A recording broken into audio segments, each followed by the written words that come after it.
Pour nous, c'est de accueillir le client, recevoir le client, faire la vente, livrer, connaître tous les besoins et les attentes du client, quoi. Tous ces petits problèmes de famille, ces problèmes de travail ou quoi que ce soit. Le métier, c'est rendre service au client, c'est pas lui prendre que du pognon et partir, voilà. Malheureusement, dans les chaînes ou dans les gros magasins, c'est souvent ça. Mais bon, il faut prendre ses responsabilités vis-à-vis du client. On est capable de se bouffer un fournisseur d'une rue à l'autre parce que vous me le mettez chez moi, pas chez lui, parce que finalement, si le produit est visible dans un quartier, visible dans une ville, 2-3 fois, il est beaucoup plus porteur. Les gens sont beaucoup plus marqués par ça. Le problème, moi, il faut que le client ressorte avec un équipement avec lequel il voit clair. C'est pas le tout de vendre un truc pas cher. Moi, c'est pas la peine de me battre sur une monture, vendre un truc cher et que le client à la sortie, il n'arrive pas à mettre ses lunettes. Parce que le client qui rentre 3 fois, 4 fois dans votre magasin en disant je ne m'habitue pas à les lunettes, c'est bon. Moi, dans la profession, on veut être indépendant, on veut être complètement. Je ne vais pas m'occuper des autres, mais s'il y a quelqu'un à Paris, les groupements, les centrales d'achat peuvent tout faire à ma place, eh ben, c'est bien mieux. Donc j'ai appris le métier à la main. Chose que je reproche carrément complètement actuellement au métier. Les jeunes qui arrivent de l'école sont incapables de retailler un verre à la main. Techniquement, par les écoles et partout, le métier est là je suis très dur, je le sais, ils le savent, c'est tiré techniquement, c'est tiré vers le bas, mais commercialement. C'est-à-dire qu'on essaye, on fait des vendeurs de lunettes, on ne fait plus de techniciens. Ça, c'est automatique. Une collection, c'est une collection générale.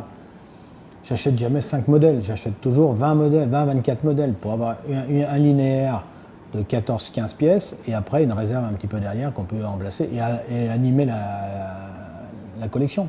Le modèle image n'est pas fait pour vendre, le modèle image il est vraiment fait pour montrer la collection, montrer du doigt la collection.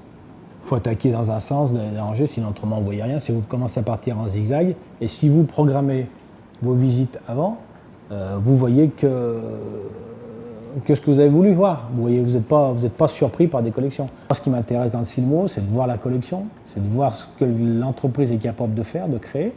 Moi, on habite en Lyon, hein, attention, j'habite Lyon, hein, donc on est desservi par beaucoup de maisons, tandis que nous c'est une vitrine dont j'ai besoin de voir. J'ai découvert plein de griffes, plein de collections. Je me débrouille pour rentrer le samedi, parce que le samedi, c'est le jour le plus calme à Paris. Mais très souvent, le jeudi et le vendredi, 2 jours suffisent largement. Toute l'équipe devrait monter.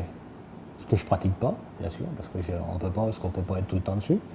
Mais toute l'équipe devrait monter, au moins pour voir. Déjà le relationnel du commercial vis-à-vis de l'employé. Le Silmo d'Or, ça fait travail, ça pousse un peu les gens à créer des nouveaux modèles. Après, la compétitivité n'est pas toujours. Au niveau des montures, si, la monture, c'est une belle compétitivité. Ce qu'ils nous font quand même, au niveau monture, lunettes, on est beaucoup plus enclin, nous, à les juger et à voir ça. Après, derrière, c'est au niveau matériaux, au niveau machine, basse vision, verre. J'ai peur que ça soit un petit peu aléatoire pour que l'opticien puisse vraiment juger s'il a un Silmo d'Or sur une machine ou un Silmo d'Or sur une paire de verres, une nouvelle surface progressive. L'atelier merchandising, je suis désolé, il y a la personne on a un crédit formateur, on a un crédit là, on est capable de le faire de nous-mêmes. Le problème, c'est ce que je reproche aux opticiens qui ne sont pas capables d'aller chercher à côté de chez eux, dans leur ville ou quoi que ce soit, quelqu'un qui est capable de leur expliquer comment va le métier, voir les collections. La nouvelle localisation, j'étais un peu sceptique tout de suite au départ, parce que j'ai dit, nous, le Français est tellement habitué à sa place, prendre sa chambre d'hôtel qu'il a la même depuis des années, son petit métro et hop, arriver porte de Versailles. Et finalement, c'est bien mieux là où il est. On a reconnu le truc, moi j'y suis allé, depuis qu'il est là-bas, j'y suis allé. C'est beaucoup plus agrandi, c'est bien plus pratique, c'est bien mieux. À Villepinte, ça n'a plus rien à voir. La seule chose qu'il faut faire, c'est prendre son ticket de métro le matin.